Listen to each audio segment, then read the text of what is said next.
नमो India, मैं हूं Acer भाई। स्वागत है आपका वर्ल्ड अफेयर्स हिंदी में। तो आइए समझते हैं कि आखिर मामला क्या है। भाई साहब, जब आप एक ऐसे आर्टिकल पढ़ते हैं तो आपके मन में सबसे पहले सवाल आएगा, क्या इंडिया और पाकिस्तान के जैसा अब रूस और चाइना लड़ने लगे हैं क्या? दरअसल इस आर्टिकल के माध्यम से यह स्पष्ट कराया जा रहा है कि कैसे चाइना के दूतावास की ओर से आलोचना किया जा रहा है रूस के बॉर्डर में हुए घटनाओं को लेकर। आखिर क्या घटना हुआ है, क्यों मैं यहाँ पे मैक्रोन का तस्वीर दिखा रहा हूँ? दरअसल ये है फ्रांस के राष्ट्रपति, इनके ओर से मई माह में ही कुछ ऐसा स्टेटमेंट दे दिया गया था जिसका सच होता दिख रहा है। क्यों दिख रहा है? दरअसल इस आर्टिकल को पहले आप जान लो कि आखिर इन्होंने कहा क्या था। इन्होंने यह कहा था कि जब से यूक्रेन और रूस के बीच वार स्टार्ट हुआ है तभी से चाइना इसका बेहद हद तक आपको अंदाज़ा नहीं है किस योग्य ये फ़ायदा उठा रहे हैं।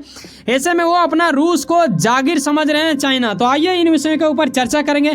क्या ये संभावना हम समझ सकते हैं कि आने वाले दिनों में यूक्रेन के साथ हो ही रहा है कि चाइना के साथ भी वार हो जाएगा, या फिर ये कहना बिल्कुल मूर्खता वाली बात हो जाएगी? कैसे बाइडन का भाई साहब ये तो हद से ज़्यादा सपने में भी सोचता होगा कि रूस और चाइना के साथ विवाद उत्पन्न हो ताकि मेरा फ़ायदा हो, मैं ही सुपर पावर बना हुआ रहूं, और चाइना रात दिन देखता है सपना कि वो इसे बीट करके किसी भी प्रकार से वो बन जाए। तो आओ समझते हैं बारीकी से आखिर मामला क्या है।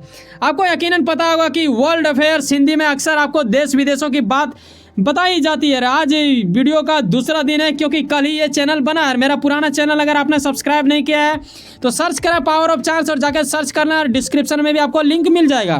तो आइए पॉइंट पे आते हैं। चीनी दूतावास ने कहा चीनी के 5 ऐसे नागरिक जो किसी दूसरे देश में पहले थे और वो वहाँ से होते हुए रूस की ओर आ रहे थे। ऐसे में रूस के अधिकारियों की ओर से क्या किया गया कि भाई साहब इसे 4 घंटा रोक दिया गया। ठीक है, पहली बात तो जब आप किसी को रोकते हो और वो भी इतने घंटे, तो भाई साहब मतलब हालत तो मतलब गजब वाली बात हो जाता है। वो भी चाइना का, समझ रहे हो। अरे वीज़ा रद्द कर दिया जाता है। अब वीज़ा और पासपोर्ट ये 2 चीज़ बहुत ही महत्वपूर्ण होता है जब आप किसी दूसरे देश को विजिट करने जाते हो या फिर घूमने जाते हो। और इन दोनों में कई लोग भ्रम पाल लेते हैं, तो इसके बारे में मैं बताऊंगा। आगे स्टेप में समझते हैं कि आखिर ये 5 लोग थे कौन। अगर आपके पास कागजात चाहिए तभी जाके आप आगे बढ़ते हो, और ऐसे विषय में ये 5 लोग तबाही करने जा पहुंचे थे। ये लोग एक तरह से आप समझते हो कि टूरिस्ट ही था, घूमने के लिए ये लोग जाते थे। ये मैं आपको बता दूं कि एक सवाल ये आपके मन में जरूर आएगा कि ये धुंधले तस्वीर वाले 5 लोग आखिर इतराते हुए वहाँ गए क्यों थे? टिकटॉक भाई साहब, टिकटॉक आपको याद है ना, इंडिया में जब आया था कई लोग बर्बाद हो चुके थे इसके चक्कर में। हालांकि वो तो इंडिया का खुशनसीबी है कि सरकार ने इसे बैन किया, रोक दिया, वरना क्या होता पता नहीं। ऐसे में ये जो 5 लोगों का मैं बात कर रहा हूँ, ये लोग टिकटॉक स्टार थे। ये लोग थोड़ा अलग ही लेवल का वहाँ पे नेक्स्ट लेवल का काम करने चल दिए थे। दरअसल ये लोग ब्लॉग भी बनाते थे, जिस प्रकार आप इंडिया में देखते हो कई लोग ब्लॉग बनाते हुए कैमरा वैमरा हाथ में पकड़े हुए आपको दिख जाते हैं उसी प्रकार। लेकिन मामला ये नहीं है, हम बात कर रहे हैं यहाँ पे दूतावास की ओर से ऐसा क्यों स्टेटमेंट आया। वजह ये हो जाता है जब आप किसी दूसरे देश में जाते हो तो आपके पास कागजात होते हैं तभी आप जाते हैं, या तो इलीगल तरीके से जाते हैं। रोका तभी जाता है जब आप इलीगल माने जाते हो। तो क्या ये लोग इलीगल थे? क्यों चाइना को इतना ज़्यादा गुस्सा आ गया? दरअसल पहले ये समझ लो, देख पासपोर्ट जो होता है वो एक तरह से जैसे आप इंडिया के हो तो आधार कार्ड आपका क्या होता है, आपका एक पहचान बताता है इंडिया के अंतर्गत। उसी प्रकार जब आप दूसरे देश जाते हो तो आपके पास एक पासपोर्ट होना चाहिए जो आपको ये प्रमाणित करता है कि आप एक इंडियन हो, इसी चीज़ को दर्शाता है। वहीं वीज़ा का बात करें तो वीज़ा बिल्कुल अलग होता है। वीज़ा का मतलब ये हो जाता है कि जब आप किसी दूसरे देश विजिट करने जाओगे, जैसे मान लो आप पाकिस्तान तो जाना चाहोगे नहीं, वह याद है, वहाँ पर जाओ भी मत, क्या ही जाके करोगे। लेकिन अगर आप मान लो फ्रांस जाते हो या अमेरिका जाते हो या फिर कहीं भी जाते हो घूमने के लिए, ऐसे में आपको पहले जिस देश में जाना है उस देश से अनुमति लेना होता है। वो अनुमति देने के बाद ही आप वहाँ पे जाते हो, और उसी कागजात को वीज़ा का नाम दिया जाता है। ऐसे में वीज़ा रद्द कर दिया गया उन 5 लोगों को, और यही चीज़ चाइना को मतलब भाया नहीं, क्योंकि चाइना चाहते थे कि रूस हमारे खैरात में जिए। बेटा ऐसा नहीं होगा, रूस खुद ही तपाकी है।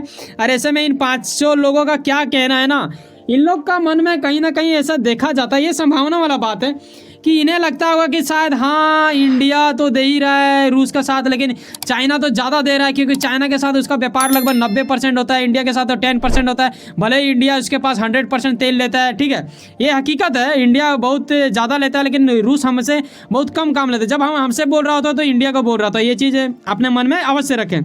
तो यही वजह है कि ये लोग अपना हड़कम मचाए होंगे कि बेटा हम हैं, हमें जाने दो, मिलाएं, मतलब लीगल है या नहीं है, क्या फ़र्क पड़ता है। तो ऐसे में रोक दिया गया है। आगे स्टेप में यह समझेंगे कि आखिर इन्होंने क्या किया। जब आप एक ऐसे आर्टिकल देखते हैं कि चाइना के दूतावास की ओर से आलोचना किया गया बॉर्डर को लेके, और ये बिल्कुल दुखनीय था। इन्होंने अपशब्दों का भी उच्चारण किया। अपशब्द कहना एक तरह से उचित होगा, दूसरे तरफ से आपके मन में लगेगा कि सर इसमें अपशब्द बोलने की क्या जिक्र था, वो उतना था तो उतना तो बोलेगा। देख बेटा, बोलना अलग बात है, लेकिन कुछ ऐसे शब्दों का उच्चारण करना जो हृदय में पीड़ा उत्पन्न करा दे तो ये बिल्कुल गलत हो जाएगा। जिस प्रकार इंडिया रूस का साथ देता है, उसी प्रकार चाइना को भी पुतिन ने अपना दोस्त ही मानता है। ऐसे में दोस्त देश ही ऐसा कुछ बोले तो बिल्कुल दुख पहुंचता है। ठीक है, चीनी के ओर से क्या बोला गया यहाँ पे देखो, ये चीज़ आपके मन में काफ़ी हलचल मचाएगा। इन्होंने मैत्रीपूर्ण संबंधों में खतरा बता दिया कि ऐसा अगर कुछ रहा ना तो बेटा खतरा साबित होगा, और खतरा साबित होगा तो समझ सकते हो व्यापार करने में कितना दिक्कतों का सामना करना पड़ेगा। ऐसे में रूस के जो विदेश मंत्रालय है उनसे भी इन्होंने मुलाकात कर लिया। आप समझ सकते हो कि एक छोटी सी चीज़, अगर यार इसे यह समझना चाहिए कि आपके इलाके के 5 लोग वाहियात थे, वो लोग इलीगल से जा रहे थे तो रोकना ही पड़ेगा ना। वीज़ा रद्द करने का इन लोगों का कहना है कि भाई साहब कागजात उतना सही कुछ लग नहीं रहा था, और कहीं ना कहीं मैं वीडियो के अंत में यह भी बताऊंगा कि कैसे इलीगल का मन में इनका भय आ जाता है। तो आगे स्टेप में आप ये देख लो कि आखिर इनका क्या कहना है। जैसे कोई भी व्यक्ति या फिर कोई अधिकारी जब किसी दूसरे देश के अधिकारी से वार्तालाप करता है तो वो भी प्रतिक्रिया में कुछ न कुछ बोलते हैं। ऐसे में रूस के अधिकारियों की ओर से कहा गया कि भाई साहब चाइना नागरिकों को हमने हमेशा स्वागत किया और ना ही कभी भेदभावपूर्ण किया। ठीक है, नीतियाँ नहीं रखा, मतलब अलग राजनीतिक कूटनीतिक चाल इन लोग नहीं चलता है। अक्सर उन लोगों ने स्वागत किया, ये हकीकत है, वाकई में ऐसा कुछ किया गया है। और ये आपको अक्सर वर्ल्ड अफेयर्स हिंदी बताता रहता है कि कैसे देश विदेशों में कूटनीति चलता है, चाल चलता है, राजनीति चलता है।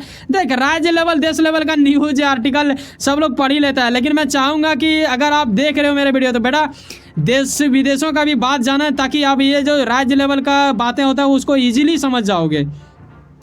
हाँ, रही बात मैक्रोन का, तो मैक्रोन का एक और आर्टिकल में मैं आपको यहाँ पे दिखा रहा हूँ। क्यों दिखा रहा हूँ, ये एक वजह बन जाता है। मैंने अभी पीछे बोला कि कैसे इलीगल उनके मन में लगता है। दरअसल रूस के कई भाग हैं, ठीक है, और कुछ भाग में ना चाइना वाले इलीगल तरीका से घुस चुके हैं, और वो लोग वहाँ पे ज़मीन वमीन लेके पैसा वैसा दे के ऐसा वैसा कुछ कर सकें इलीगल तरीका से, मतलब ये लिखित विखित नहीं, और वो लोग निकल नहीं रहा है वैसा करके। आपको पता है कि चाइना अक्सर मछली वछली मारना घुसपैठिया से अलग अलग देशों में अक्सर पाया जाता है कि कहीं ना कहीं ये लोग कांड करता रहता है। ऐसे में रूस को इस चीज़ का डर है कि ये लोग भी इलीगल तरीके से तो कहीं नहीं जा रहा है। अगर इन्हें जाना ही था, रूस में आना ही था, तो ये तो प्लेन की ओर से भी आ सकता था, जहाज़ से भी आ सकता था, लेकिन इन लोगों ने ऐसा नहीं किया। बॉर्डर को ही क्यों मतलब उम्मीद बनाया, अपना रास्ता को लिया। तो ये एक वजह होता है, यही वजह है कि वहाँ के अधिकारियों का थोड़ा जांच पड़ताल करना बिल्कुल सही है, हर देश करता है। अगर अभी देख रहे हो जिस प्रकार इंडिया करता है पाकिस्तान के लिए, उसी प्रकार इन्हें भी करना पड़ेगा, वजह बन जाता है। अब लास्ट पॉइंट भाई साहब, इनके मन में एक अद्भुत दिवाली से पहले फटने वाला पटाखा मन में आ रहा होगा कि हाँ चलो अब फटेगा, लेकिन अब देखो क्या होता है। हालांकि दूतावास की ओर से तो शब्द में वैसा लग नहीं रहा था मिठास, क्योंकि वो मतलब कड़वाहट का ही शब्द नज़र आ रहा था। अब दोनों नेताओं में क्या होता है ये देखने वाली बात होगा। हालांकि ऐसा ना हो यही उम्मीद है, क्योंकि ऐसा नहीं करेंगे रूस और चाइना। अब देखते हैं क्या होता है। ऐसे में बाइडन बड़ा ही अद्भुत खुश उत्पन्न कर रहा होगा अपने इलाके में, और ऐसे में कई लोगों को लग रहा होगा, फ्रांस को भी लग रहा होगा, क्योंकि फ्रांस ने ऐसा पहले भी कह दिया था कि जागीर समझ रहा है रूस को। कौन बेटा? चाइना। ठीक है, वैसे सुनो ना, कहीं ना कहीं आप कुछ ना कुछ काम करते होंगे, यकीनन अपने काम के प्रति काफ़ी ज़्यादा उम्मीद रखते होंगे, यकीनन आपका मेहनत आपका मंजिल बन के मिले। वैसे सुनो ना, सब्सक्राइब कर लो वर्ल्ड अफेयर्स हिंदी और जुड़े रहो मुझसे। चलो मिलते हैं किसी नेक्स्ट वीडियो में। अगर आप चाहते हैं मेरे पुराना चैनल को भी सब्सक्राइब करना तो जाएं, सर्च करें पावर ऑफ चांस, और डिस्क्रिप्शन में भी आपको लिंक मिल जाएगा। और चाहेंगे कि एक बार हमारा चैनल विजिट करके देखें, ताकि आपको पता चले कैसे मैं देश विदेश में आपको जोड़ के रखता हूं जब आप 8, 9, 10, 11 मिनट हमारे साथ समय बिताते हैं। तो भाई साहब एक लगाव बनता है, सब्सक्राइब जो बिल्कुल फ्री होता है, करके जाएं। मिलते आना चाहेंगे, जब मैं शुरू में नमो इंडिया बोलता हूं तो दरअसल मैं इंडिया को भगवान का दर्जा दे रहा होता हूं। तो मिलते हैं किसी नेक्स्ट वीडियो में। बाय, जय हिंद, जय भारत।